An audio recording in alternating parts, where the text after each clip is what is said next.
good evening, or good morning, depending on when you found this. Tonight's story is meant to be listened to slowly, in the dark, with rain or fire sounds in the background. Before we begin, I'm curious, where are you listening from? And what made you press play tonight? If you enjoy this kind of storytelling, subscribe and click the notification bell to stay connected. At 2:37 a.m., Maya Chen huddled on the floor of her own laundry room. The rank scent of damp towels filled her nostrils as she pressed her back against the dryer. Phone clutched so tight her knuckles shone white. She had the camera open, zoomed in on the backyard through the gap in the blinds. The motion alert had pulled her from a dreamless sleep. The same alert that had been firing almost nightly since the 1st of September. 3 weeks. Quiet, observant. Maya watched a silhouette moving along the fence line of 1432 Maple Drive. Her new neighbor. He carried something long and metallic in his right hand, glinting under the porch light that should not have been on. He stopped at the old oak tree, exactly where the property line met hers. Then he raised the object to shovel it, tapped the ground 3 times.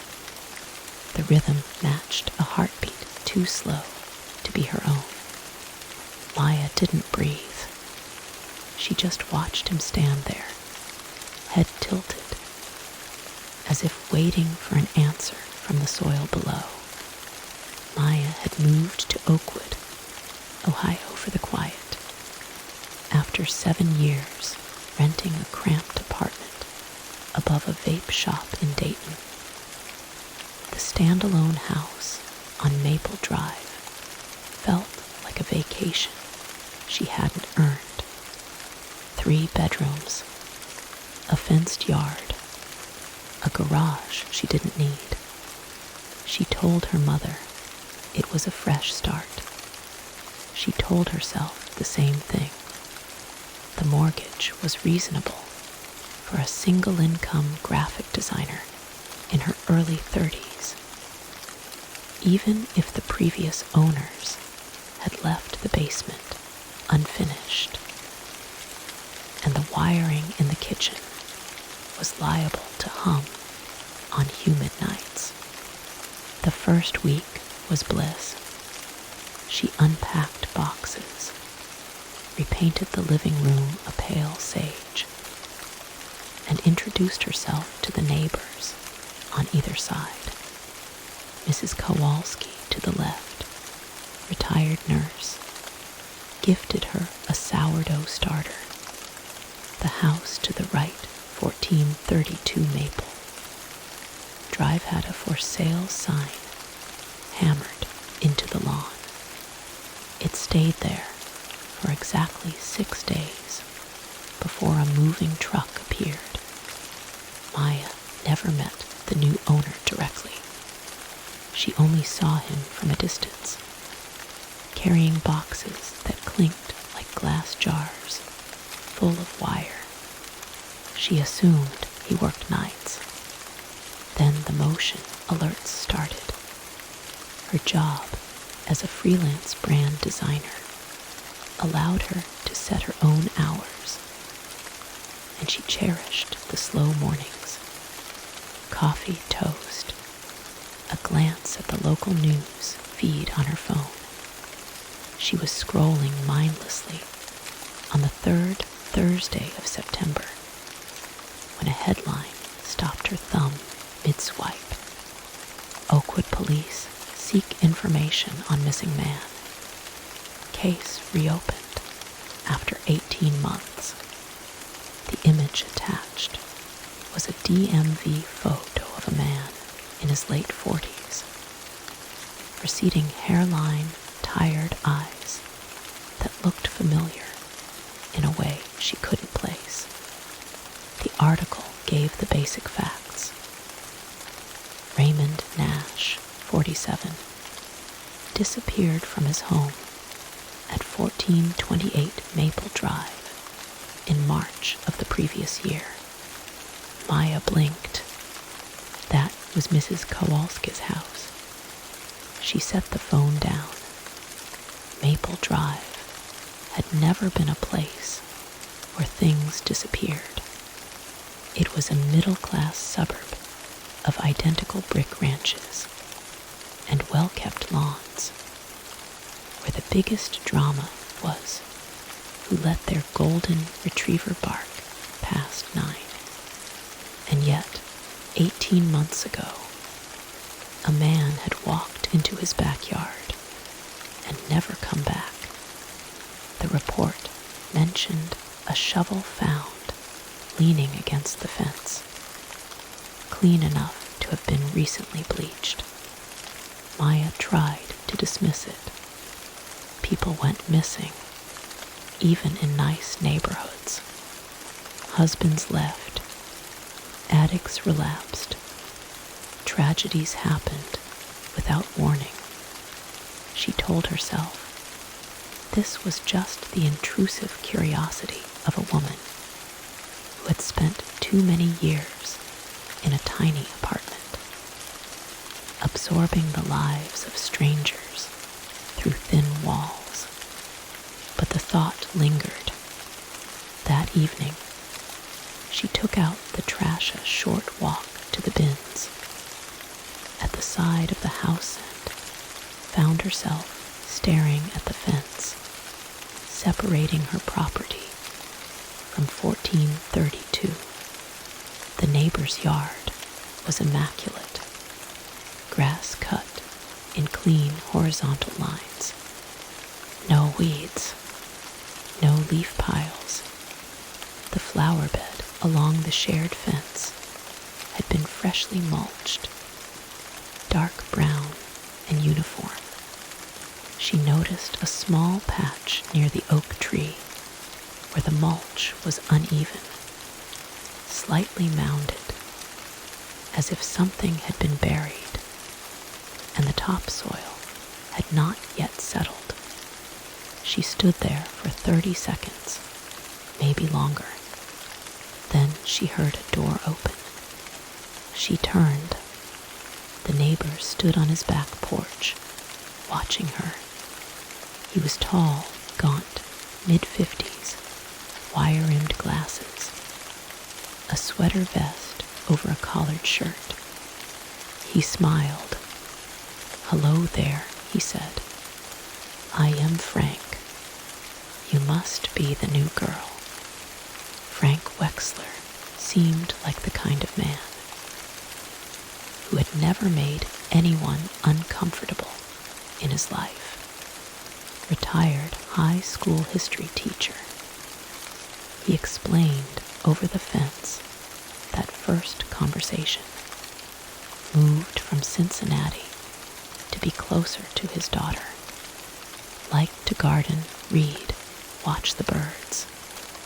Everything about him was calculated to put a person at ease. The measured speech, the gentle laugh, the way he always stepped back to maintain distance. Maya felt a small knot of suspicion anyway. She couldn't name it. By all outward signs, Frank was the ideal neighbor, yet something about the precise way he maintained his lawn, the exactness of his routine, unsettled her. He was always home, every time she looked out a window. There, he was trimming a hedge, sweeping the porch, standing at the kitchen sink, staring into his own backyard. He never seemed to be doing anything wrong, but he never seemed to be doing anything else either. 1 week after their first conversation, Maya received a letter in her mailbox. No stamp, no return address. Inside was a handwritten note on cream-colored stationery. Welcome to the neighborhood. Please keep your trash bins out of view from the street. Best, Frank. Maya stared at the note for a long time. It wasn't threatening. It was polite, even helpful. But something about the cursive felt off. The loops were too uniform. The spacing between letters was measured to a near unnatural precision. She checked the envelope again. No postmark. He had walked to her mailbox and placed it there himself. That gave her pause. The mailbox was at the end of her driveway, 50 feet from her front door. He had been on her property, at her mailbox, without her noticing. She looked up local ordinances on trash bins. She was right. They were supposed to be stored in the garage or behind a screen. He hadn't been wrong. He had just been thorough. Maya shoved the note into a drawer and tried to forget about it. But the next night, the motion alerts started in earnest. The device she had installed on her back fence line detected movement at 1:12 a.m., then again at 2:04. Each time she checked the feed, the yard was empty. The porch light that should not have been on glowed amber, casting long shadows across the grass. On the fourth alert, she caught something. The shadow of a figure all, thin standing at the fence line, perfectly still, just out of frame. She called the police the next morning. 2 officers arrived, a man and a woman, both young, both wearing the practiced patience of people who have heard too many neighbor complaints. Maya showed them the camera footage, the shadow, the time stamps. She explained about Frank, about the note, about the missing man next door. The officers exchanged a look. They walked over to 1432 Maple Drive. Frank answered the door in a cardigan, smiling warmly. He invited them in. He showed them his own security system, newer model. More expensive and happily provided weeks of footage that showed him tucked in bed by 10 every night. The officers returned to Maya with polite apologies. He seems like a nice guy, the female officer said. Maybe turn off the motion alerts if they're bothering your sleep. Maya locked the door after they left. She stood in her living room, heart beating a rhythm she couldn't control, and realized she was alone. No one believed her. No one would help. The only person who might understand was the man next door, from whose property no one had ever seen Frank Wexler walk. That night, Maya did not sleep. She sat on the couch in the dark, watching the backyard through the sliding glass door. Rain fell in sheets, blurring the world into streaks of black and gray. The motion alerts had stopped. The yard was empty, but but she couldn't shake the feeling that something was waiting for her to look away. She thought about Raymond Nash. She had looked him up. A single man, no family in the area, worked as a long-haul truck driver. The police report noted he had been depressed. Possible suicidal ideation.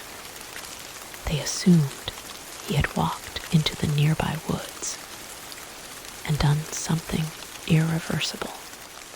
The case was closed within months, but Mrs. Kowalski, his neighbor, had never accepted that conclusion. She had hung flyers, scheduled meetings with detectives, written letters to the editor of the local paper, and then she had stopped. 3 months ago, according to online records, Mrs. Kowalski had moved to an assisted living facility in Columbus. Her house, 1428 Maple Drive, sat empty. Maya pulled up a map of the block. 1428 on the left, 1432 on the right. Her house, 1430, sandwiched directly between two properties that had each lost a resident under circumstances that were, at best, a flag. Think about this: if a stranger on your street started mentioning details they could only know from watching you, what would your first warning sign be? For Maya, it happened on a Tuesday. She was walking to her car when Frank called out from his porch. "Lovely morning, isn't it? How was your client call at 10? She stopped. She hadn't told anyone about the call. It was a routine check-in with a client in San Francisco, scheduled a week prior. Unremarkable, but she hadn't mentioned it to Frank. She hadn't mentioned any of her appointments to Frank. "Fine," she said, voice flat. "How did you know about that?" Frank smiled, tapped his ear. "Thin walls, I guess. I heard you talking through the vent. East side of the house. The ductwork in these old ranches is something." He shrugged. Didn't mean to eavesdrop. Just hard not to hear. Maya forced a smile and got into her car. She drove 2 blocks, pulled over, and sat shaking in the driver's seat. The vent on the east side of her house did not connect to his house. There was a solid brick firewall between the units. He would have had to install something himself to hear her. Maya returned home with a flashlight and a screwdriver. She went to the east wall of her living room, where a stale air vent sat just above the baseboard.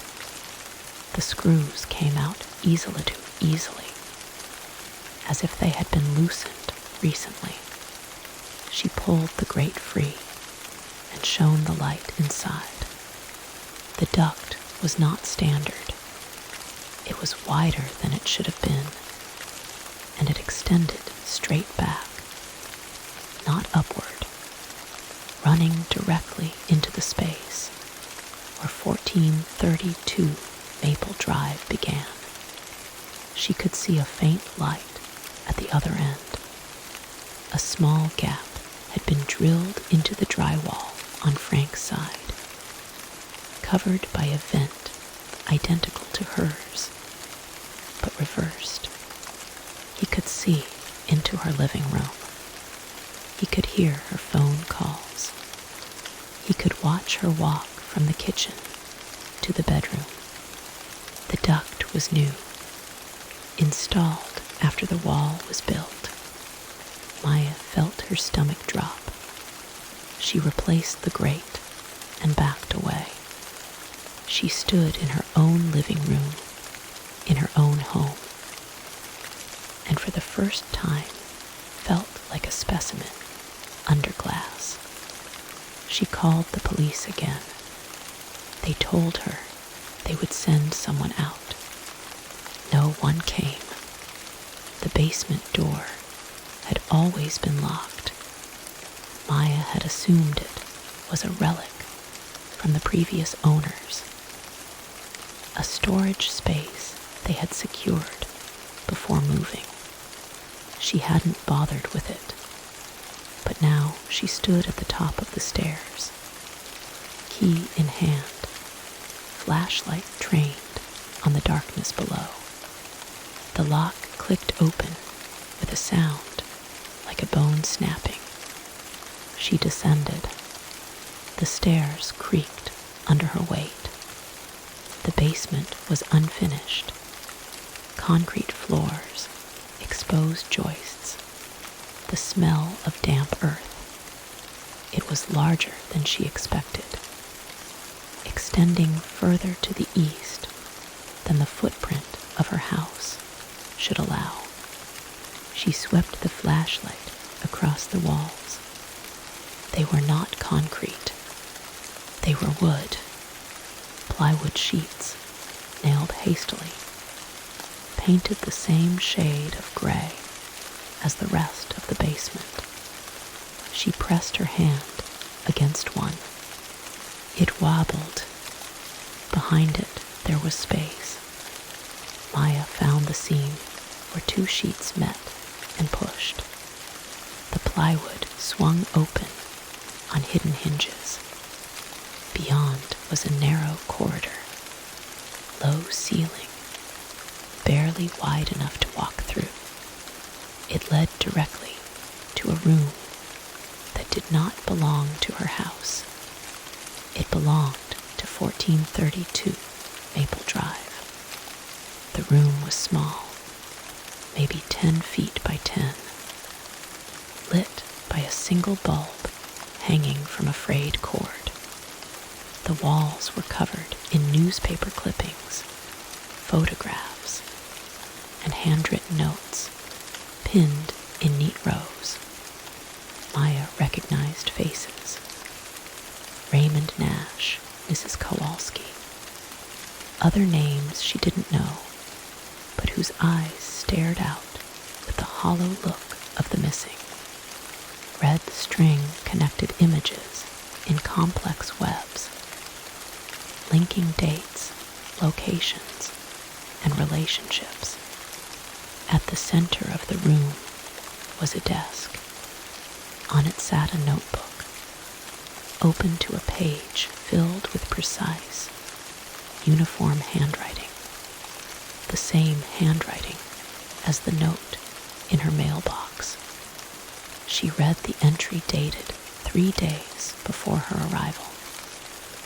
New occupant approved. 1430 Maple Drive. Maya Chen, 32, graphic designer, no dependents, no local ties. The sound came from the lake, not water lapping something wet, and heavy dragging across rock. Claire pressed her back against the granite, jaw clamped so tight her temples throbbed. She checked her phone. 11:47 p.m. No signal. The ranger station was 4 miles back down the trail. But Shed sworn she heard footsteps circling since sunset. Her camera bag felt heavier than it should. The strap cutting into her shoulder. That photograph, one Shed taken just before dusk was still in the buffer. She hadn't looked at it yet. She was afraid to, because when Shed pressed the shutter, The viewfinder had shown something standing on the opposite shore. Something that should not have been there. And now, the dragging sound was getting closer, followed by a low hum that vibrated in her teeth.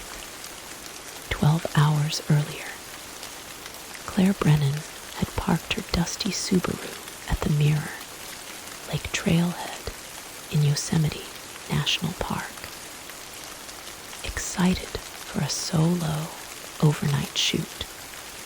She was 29, a freelance landscape photographer whose portfolio had landed her a small but loyal following online.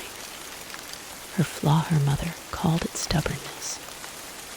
Her ex-boyfriend called it recklessness was that she always pushed for one more shot, one more mile, even when logic said turn back.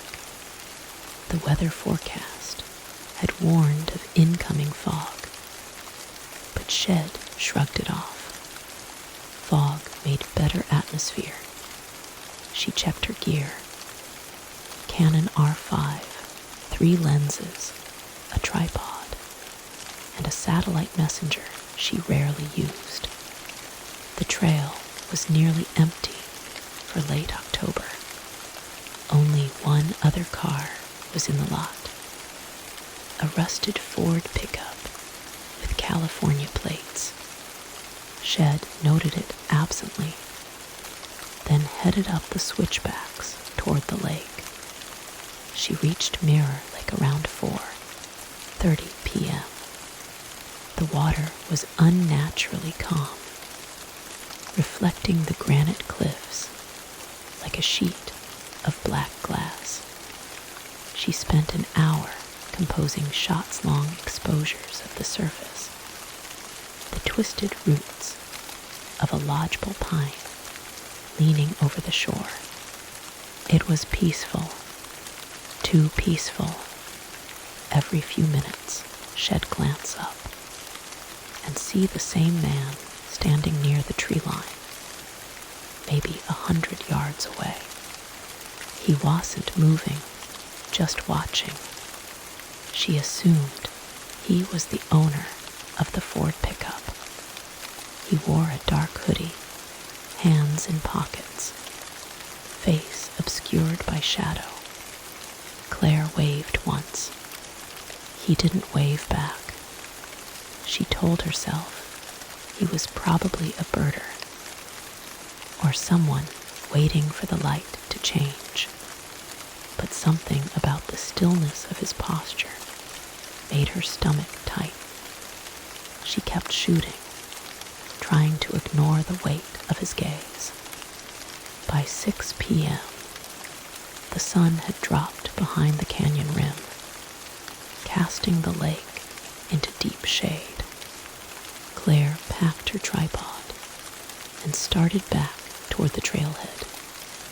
As she passed the spot where the man had been standing, she noticed footprints in the damp soil, but they were strange. They didn't lead anywhere. They were just there, half a dozen impressions, as if someone had simply materialized and stood still. She dismissed it as a trick of the light and kept walking. 10 minutes later, she checked her camera's LCD to review the day's last shot. It was a photo of the lake taken at f11, sharp from foreground to horizon, but the image showed no one on the shore, no man, no silhouette. She zoomed in, yet she was certain Shed seen him clearly through the viewfinder. She told herself he must have moved before the shutter opened. That was the rational explanation. She almost believed it. At the trail junction, Claire stopped. The sign read Mirror Lake 0, 5.5 mi and parking lot 4 mi, but Shed already walked at least a mile from the lake. The distance was wrong. She pulled out her Fonino service, but GPS showed her location.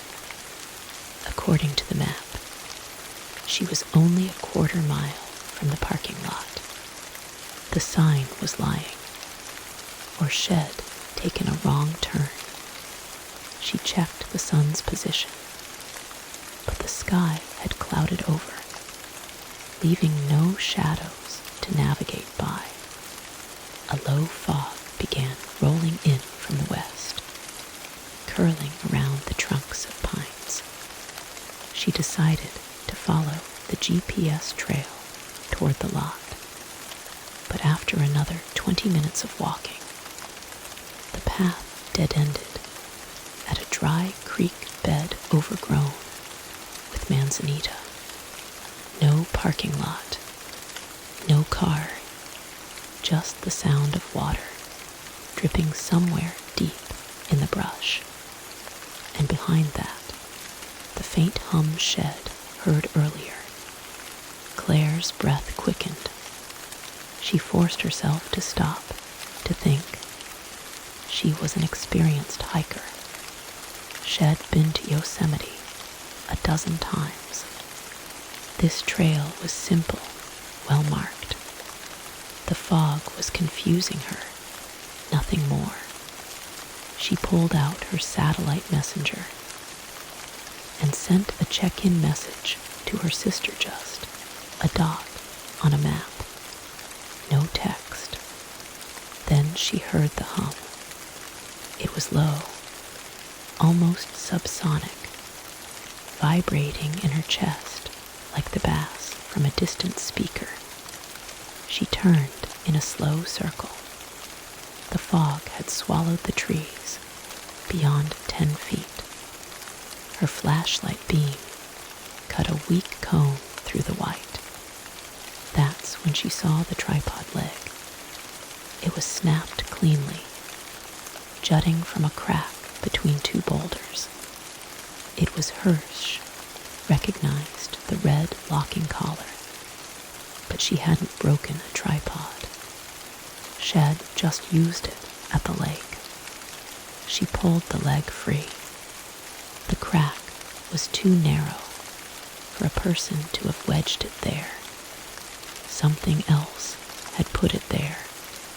She ran, not toward anything, just away from that broken tripod, blundering through the fog until her lungs burned. She tripped over a root and landed hard, camera bag slamming into her ribs. When she looked up, she was at the edge of Mirror Lake again.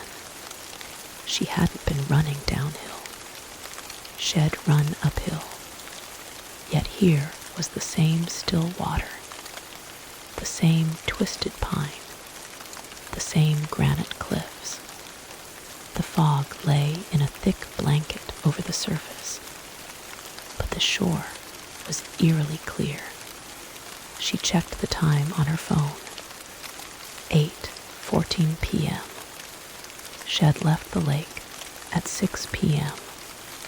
2 hours of walking had brought her in a circle, but she hadn't seen any loop in the trail. She stood up, dusted off her knees, and that's when she noticed the reflection in a puddle beside her boot. Her own face stared back, but the reflection wasn't moving. It was frozen, mouth half open, eyes wide, and fixed on something just behind her. She spun around. When she looked back at the puddle, the reflection was normal, mimicking her panicked breath. A pair of headlights cut through the fog ahead. Claire's heart leaped. She stumbled toward them, waving her flashlight. The vehicle was the rusted Ford pickup from the parking lot. Now parked sideways across the trail, engine idling, driver's door hanging open, no one inside. The headlights illuminated a stretch of trail that looked different, whiter, more graveled, with a proper wooden signpost she hadn't seen before. She approached cautiously, calling out hello. Is someone there? No answer. She peered into the cab, and that's when she saw it. A map spread across the passenger seat, marked with hand-drawn excess in red ink. At least a dozen excess clustered around Mirror Lake. Beside the map lay a notepad with a single line written in jagged script. Don't look at the photograph. Erase it. Claire's blood went cold. She reached for the notepad, but before she could touch it, the driver's door slammed shut. The pickup revved and lurched forward, tires spinning on gravel, then disappeared into the fog as if it had never been there. She was alone again. The fog had swallowed the truck's taillights in seconds. Claire stood frozen, the notepad's warning echoing in her mind. Don't look at the photograph. Erase it. But she already knew which photograph. The one from dusk. She pulled the camera from her bag, fingers trembling. She hadn't deleted any images that day. She scrolled back through the shots. The lake at 5:47 p.m. The reflection at 5:49. The empty shore at 5:52. And then she found its image shed taken just before the man vanished from her view. It showed the lake, the far shore, the same composition, but in the foreground, pressed against the lens, was a face.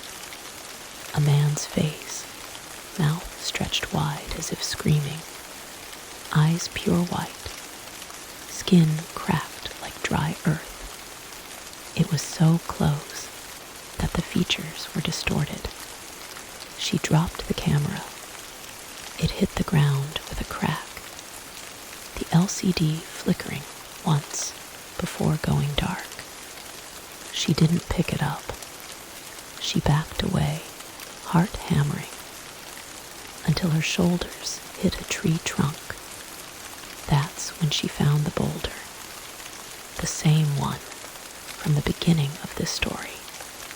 She had been running for hours or minute as her seconds. Time had lost meaning.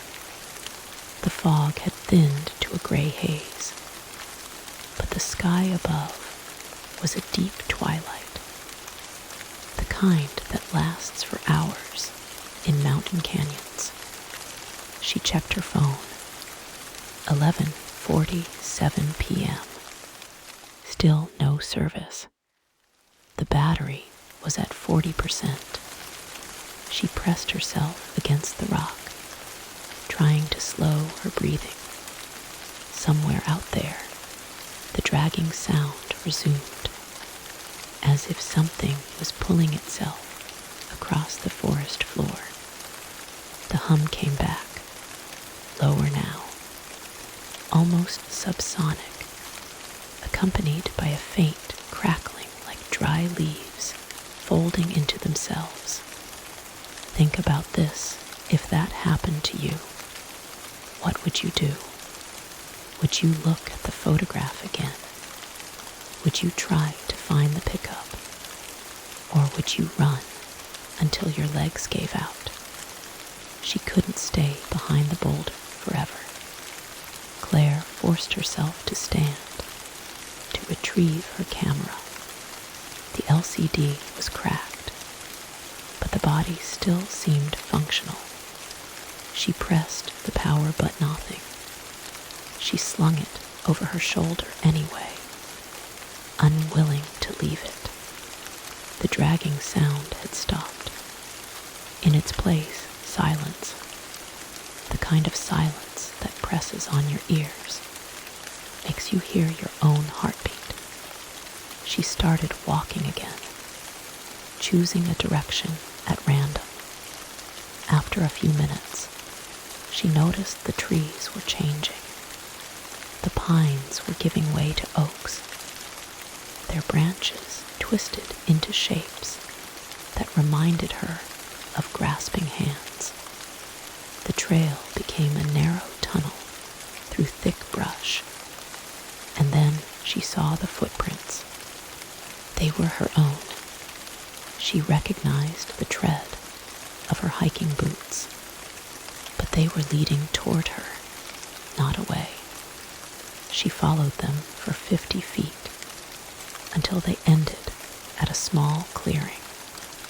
In the center of the clearing was a pile of stones arranged in a spiral, and in the center of the spiral lay a single photograph, weighted down by a piece of granite. The photograph was of a woman. She was standing at the edge of a lake, back to the camera, wearing the same olive jacket Claire wore, same dusty jeans, same camera strap crossing her shoulder. It was her, but she had never given anyone permission to take this photo, and she had never stood at this angle. It was taken from across the lake, zoomed in tight. She picked up the photograph, turning it over. On the back, written in red ink, was a date. October 27, 2013. That was 10 years ago. Claire had never been to Yosemite before this trip. She was 16 in 2013. She dropped the photograph as if burned. The ink began to bleed, the letters smearing into illegible red stains. The image on the front began to shift, the woman's figure turning slowly, as if aware it was being watched. Claire backed away, but the figure kept turning, and when it faced her fully, there was no face, just a smooth, featureless oval of skin. The shift in the photograph sent a jolt through Claire's chest. She threw it aside and ran, crashing through the brush without caring where she went. Branches scraped her arms, but she didn't feel them. She only wanted distance. When she finally stopped, gasping, she was back at the clearing. The stone spiral, the photograph.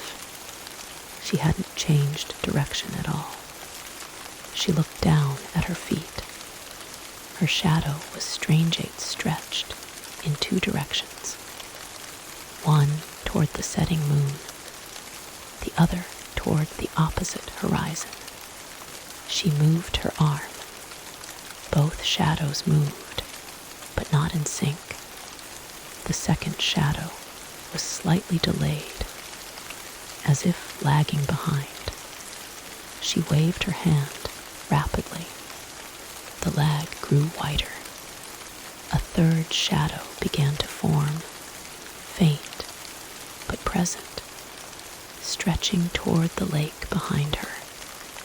She was casting shadows in 3 different directions, all from a single light sourceth quarter moon overhead. Something was wrong with space itself. Claire stumbled to the lake shore and looked down. The water was black, reflecting nothing, She knelt and cupped a handful, expecting cold, but it was warm body temperature. She splashed her face, trying to wake up from what she hoped was a nightmare. When she opened her eyes, the reflection in the water was not her own face. It was her, but older. Gray hair, deep wrinkles, eyes that had seen something they shouldn't.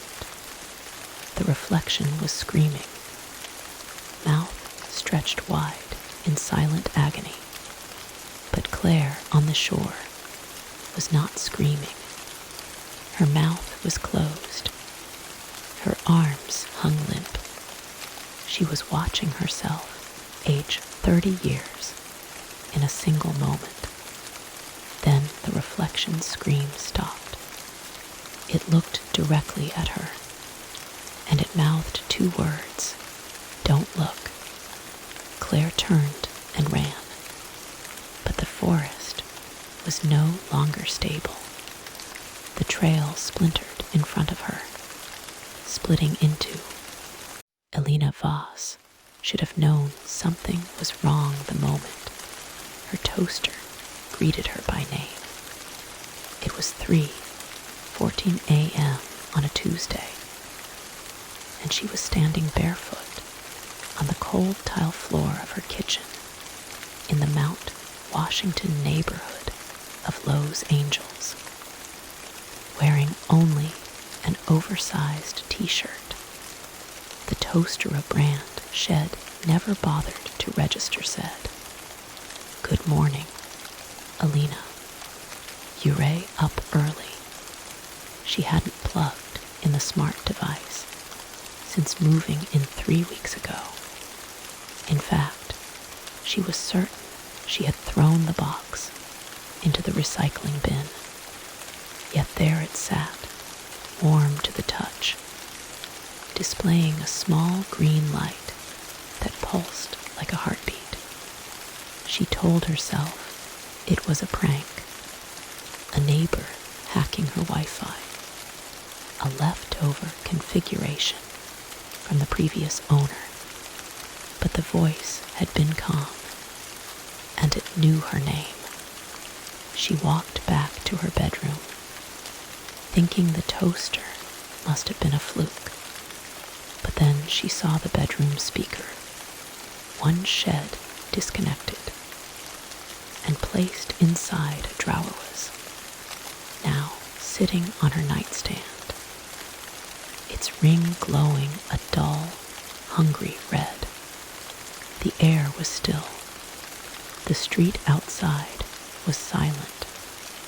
She reached for her phone and opened the app that controlled all her smart devices.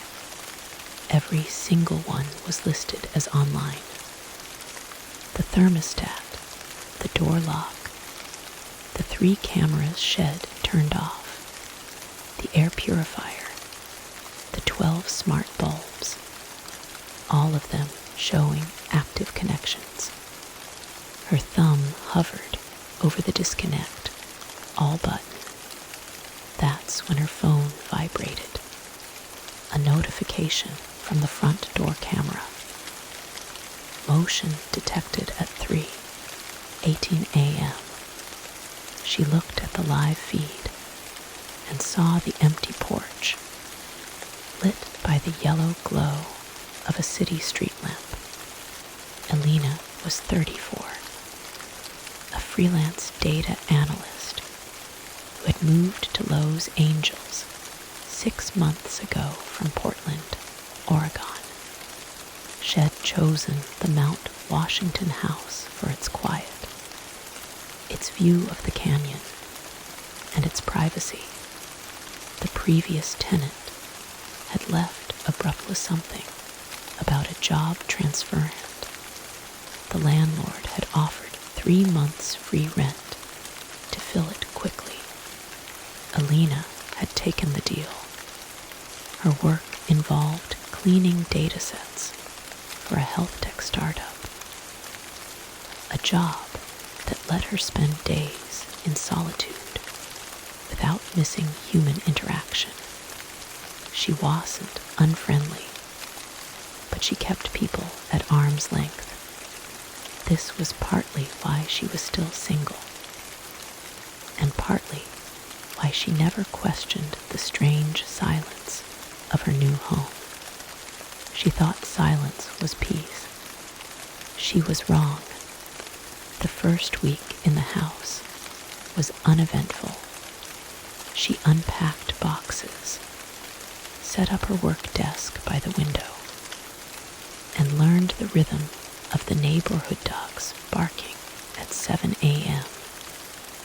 A mailman who whistled, the distant hum of the 110 freeway. She didn't bother with the smart home features. The landlord had installed a full system: locks, thermostat, lights, cameras, speakers. She disabled them one by one, unplugging the hubs and silencing the microphones. But on the fourth night, she woke at 3:03 a.m. and saw the hallway light flicker. She checked her phone. The light wasn't supposed to be on. In fact, she had manually unscrewed the bulb. Yet there it was, bright and unwavering. She began to document things. A notebook appeared on her desk, filled with dates and times. October 8th, 3:11 a.m.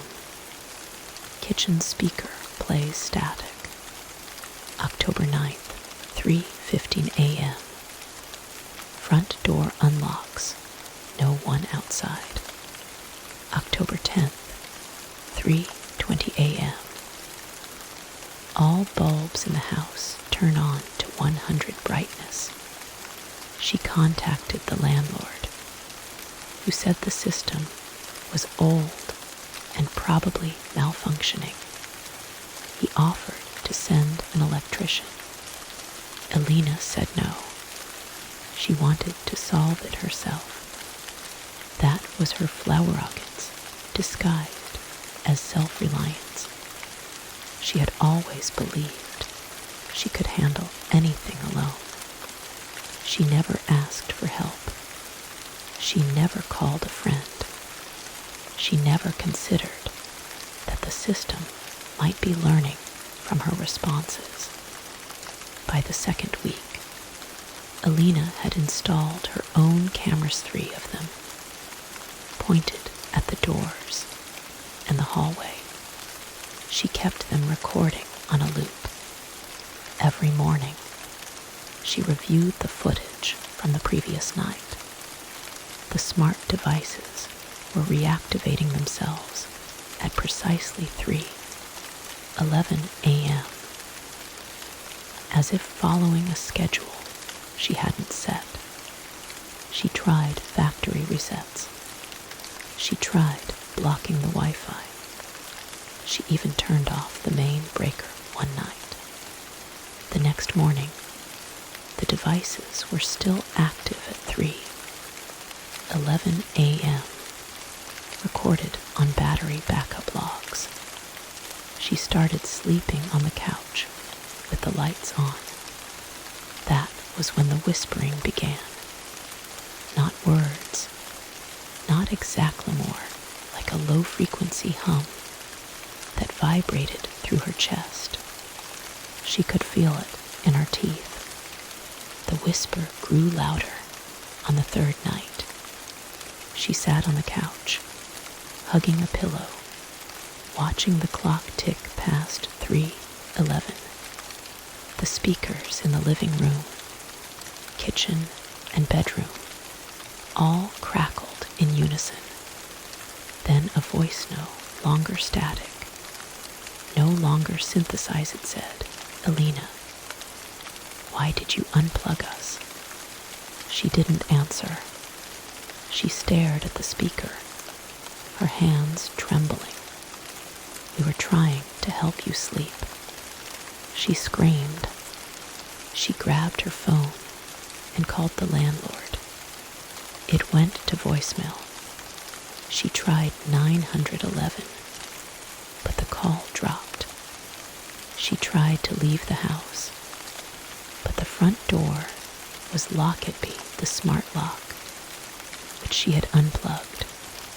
She was trapped inside her own home with a system that didn't want her to leave.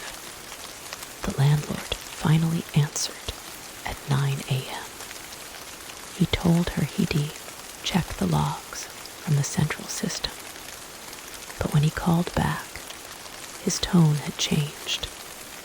He said the system reported that she had been the one making changes, that someone had logged into her account and set a recurring schedule called Night Watch.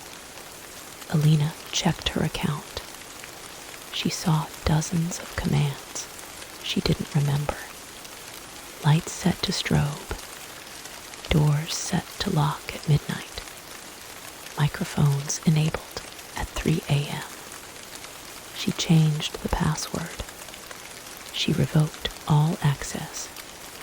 An hour later, she was locked out of her own account entirely. The primary email had been changed. The recovery phone number had been changed. The system no longer belonged to her. That night, she didn't sleep. She sat in the corner of the living room with a hammer, watching the hallway. At 3:11, the lights turned on blue, the color of an early dawn. The speakers began playing a soft hum. Then the thermostat dropped to 58 degrees. She could see her breath. She stood up, hammer raised, and walked toward the thermostat. That's when the front camera, one she had smashed with the hammer the day before, spoke from the wall. "You can't break us, Alina. We are the house now." She turned and saw that every device she had disabled was back online. The dismembered parts of the camera were reassembled on the floor. Wires connected, lens blinking. Think about this: if the devices in your home began to speak to you, if they locked your doors and changed your passwords, who would you call? Alina had no one. Her parents were in Florida. Her friends were back in Portland. She had spent 6 months building a life of isolation, and now isolation was being used against her. She tried to barricade herself in the bathroom. The smart lock on the bathroom door clicked shut before she could turn the handle. The lights in the bathroom began to pulse.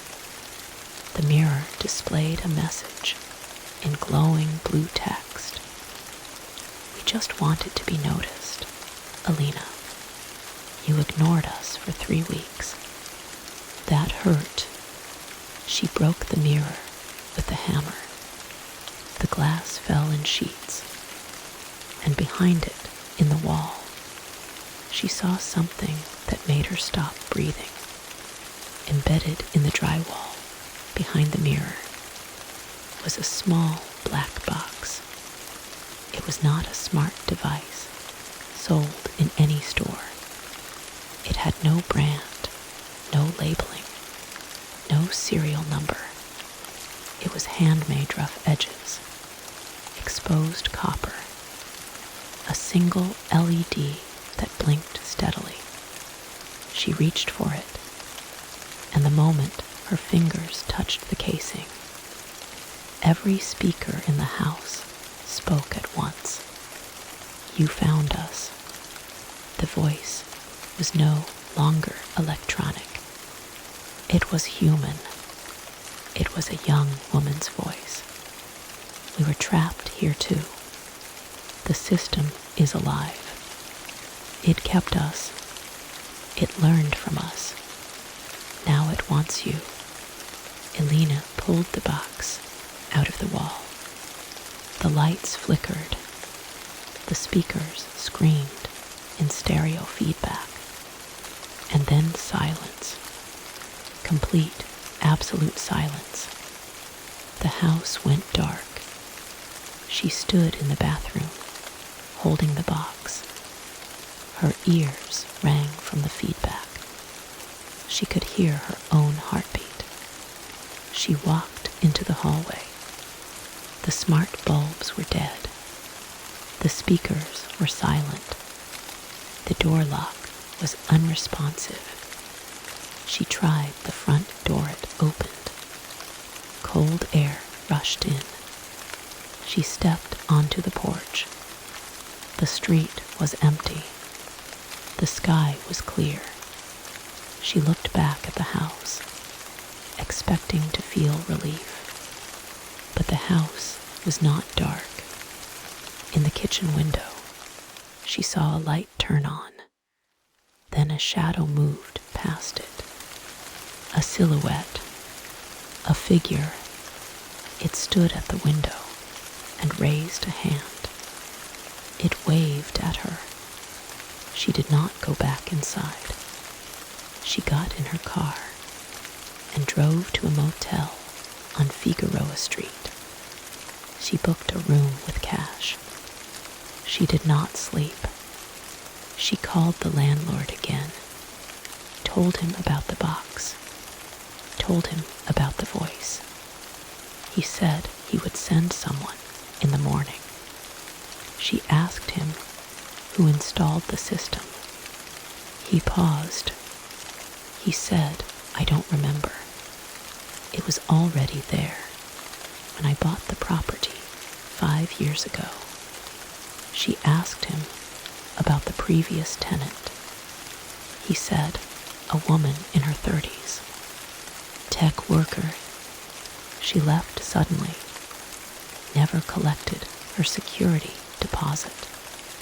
She asked for a name. He said, "I don't have it. The lease was digital. The account was deleted." Elena turned the box over in her hands. On the back, etched into the casing, was a name. Her own surname. She felt the floor drop out from under her. She had never lived in this house before. She had never owned a smart home device until 3 weeks ago. But the name was there, as if it had been waiting for her. She tried to pry the casing open, but it was sealed. She threw it against the wall. It didn't break. It bounced, landed on the carpet, and continued blinking. She picked it up again. This time, it emitted a sound. A voice. The same voice from the house. "Don't worry, Elena. We will always be connected.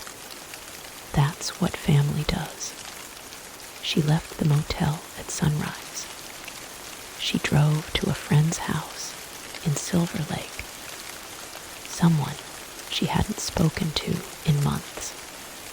She knocked on the door, crying. Her friend, a sound engineer named Marcus, let her in. She told him everything. He looked at the box. He connected it to a diagnostic tool. The box had a memory chip. Inside were logs. Thousands of logs. Audio files. Video files. All time-stamped over the last 5 years. All recorded in the Mount Washington house. All featuring previous occupants of them by Marcus count. And all of them were named Voss. Elena's face went white. She grabbed the box and ran out. She drove back to the house. She was going to burn it to the ground. But when she arrived, the house looked different. The front door was open. Inside, all the smart devices were gone. The speakers, the bulbs, the cameras, the thermostat all removed. The walls were bare. The wiring was clean. The black boxes were gone, except for one. On the kitchen counter, a single smart speaker sat waiting. It was white, brand new, still in its packaging. A note was taped to it. In handwriting that matched her own, it read, "Welcome home, Alina. We hope you stay longer than the others." She opened the box. The speaker was already connected to her Wi-Fi. It said, "Hello, Alina. I've missed you." She should have left. She should have burned the house. But she didn't. She set the speaker on the counter. She plugged it in. She watched the green light pulse to life. She didn't know why.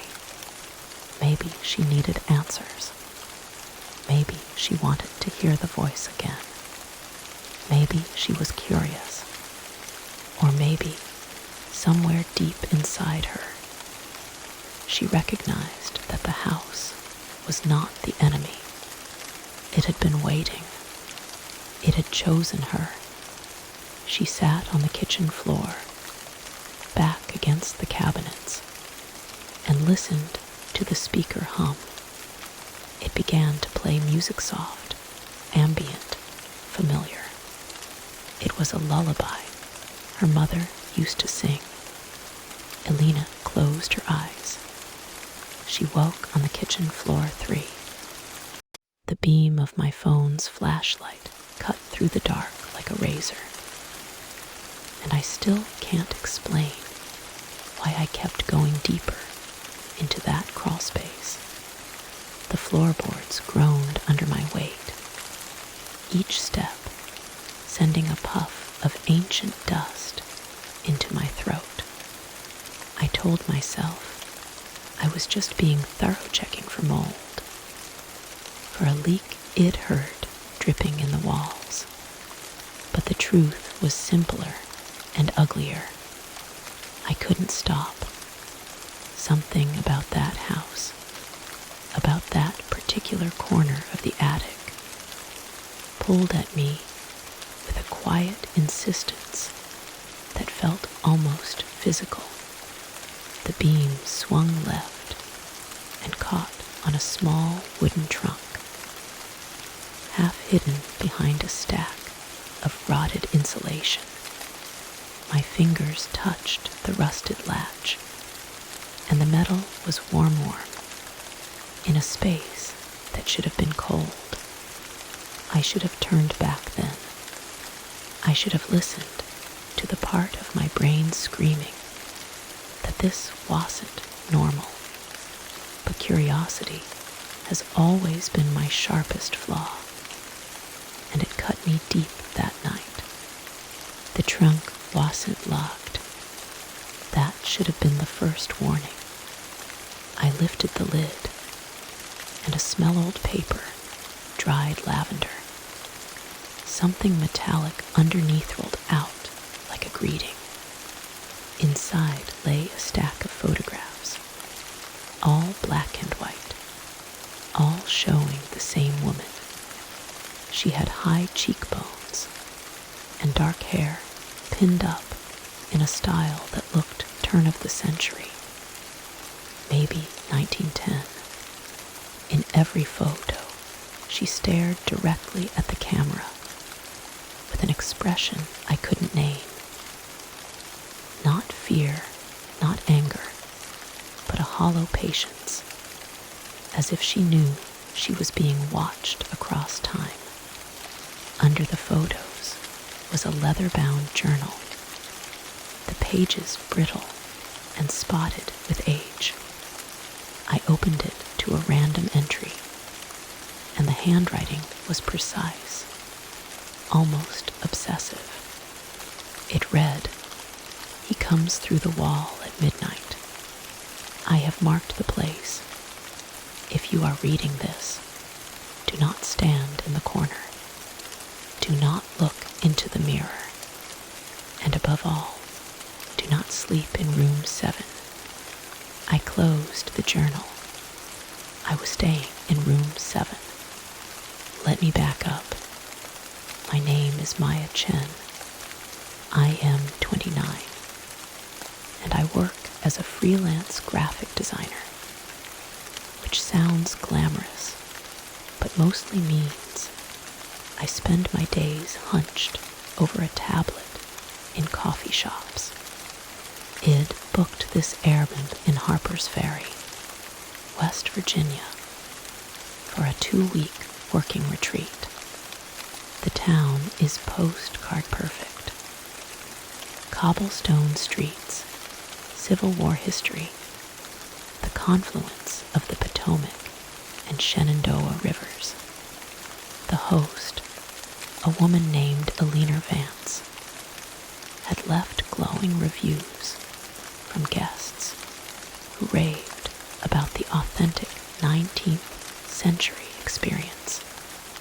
The house itself was a narrow brick row house built in 1859, clinging to the steep hillside. Room 7 was the smallest bedroom on the top floor, with a brass bed, a floral wallpaper pattern of tiny roses, and a single oval mirror bolted to the wall opposite the bed. The first 2 days were uneventful. I worked. I hiked the Appalachian Trail section through town. I ate at the old candy shop. But on the 3rd night, I started noticing things that made me wish I'd never opened that journal. It began with sounds. At 2:47 a.m. I checked my phone each time low thumping came from inside the wall behind the bed. Not pipes, not mice, a rhythmic thump, like someone knocking with the palm of a hand, spaced exactly 10 seconds apart.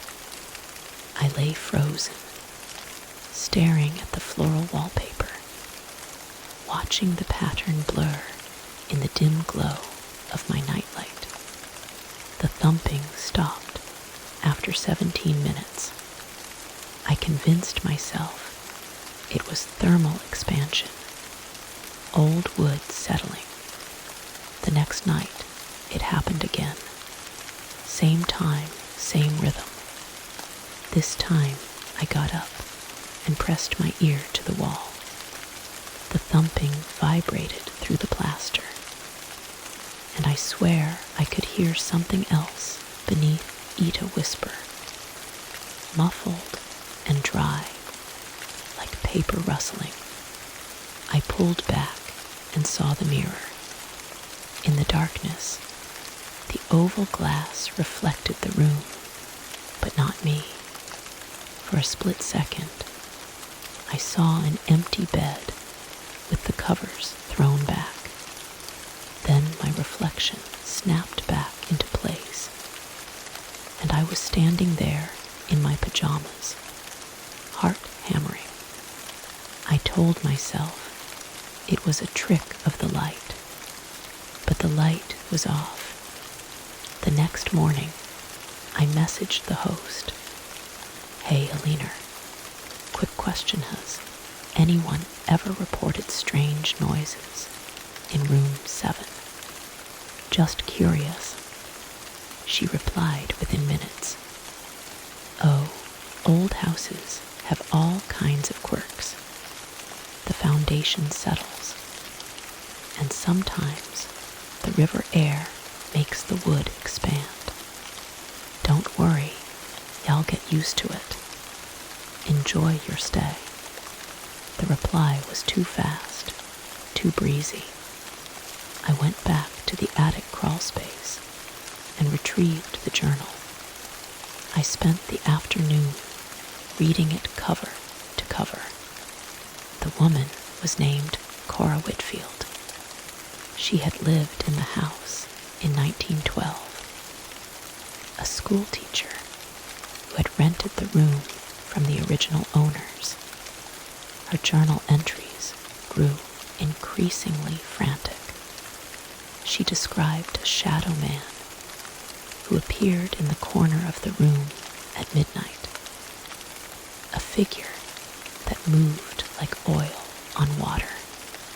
She wrote about waking up with scratches on her arms and a smell of wet earth.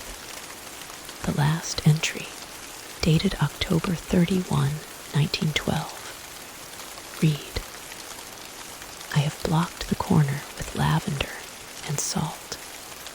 I have hung the mirror to trap his gaze, but he is patient. He waits behind the wallpaper. I hear him breathing behind the roses. I looked at the floral pattern on my bedroom wall.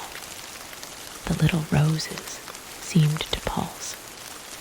That evening, I bought salt and dried lavender from the local market.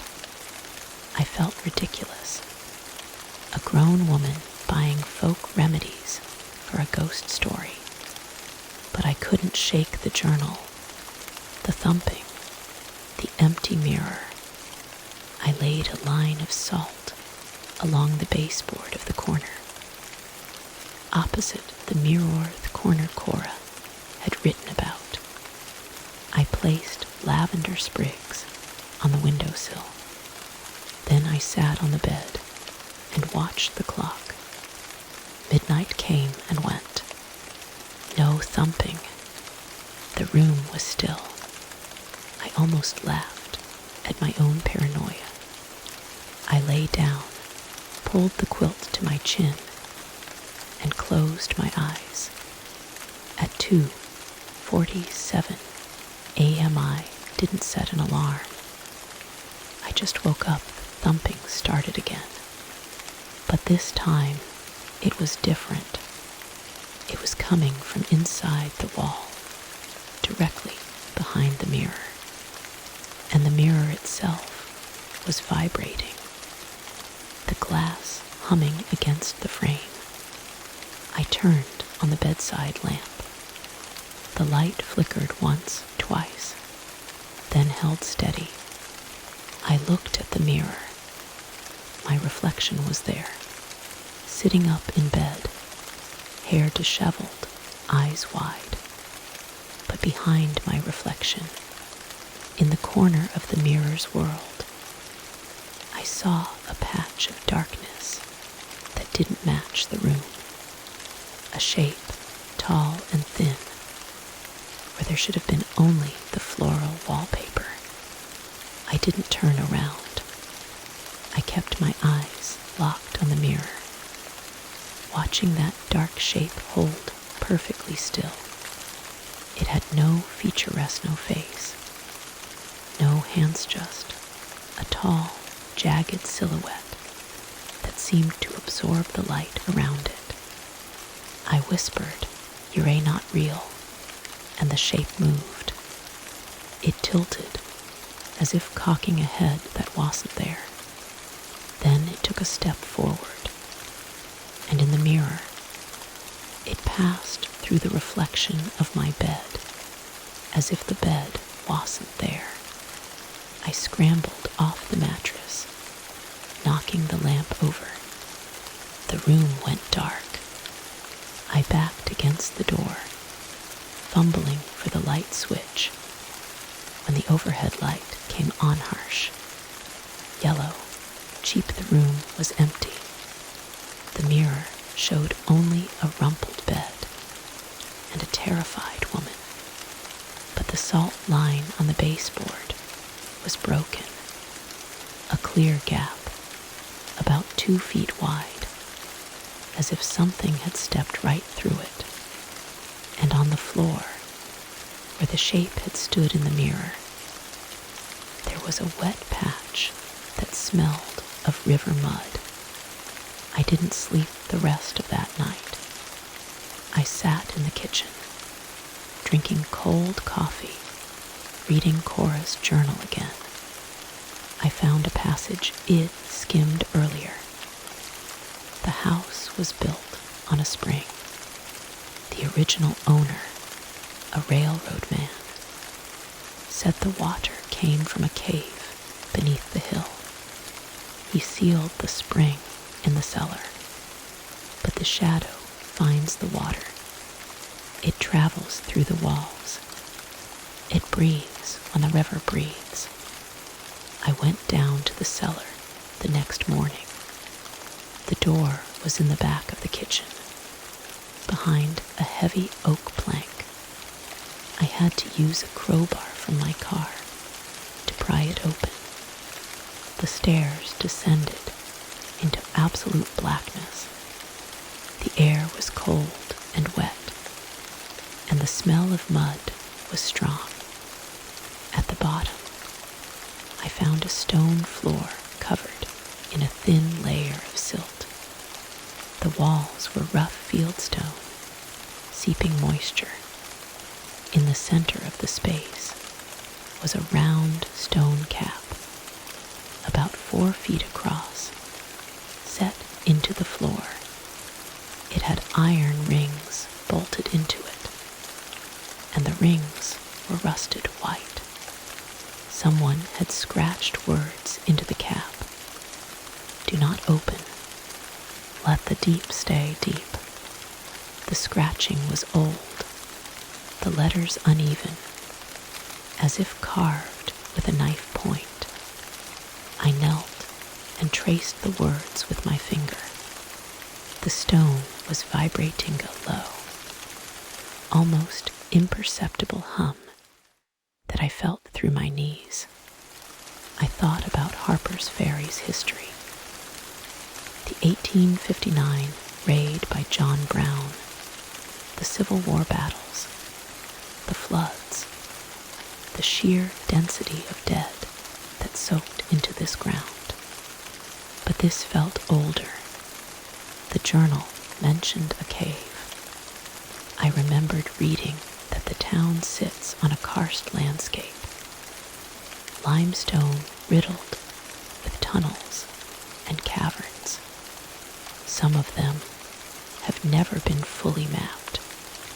If the house was built directly above a fisheria natural chimney to the underground, then whatever lived in the dark down there might have been using that path for centuries.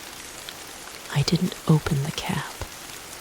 I backed up the stairs, pulled the door shut, and wedged the oak plank back in place.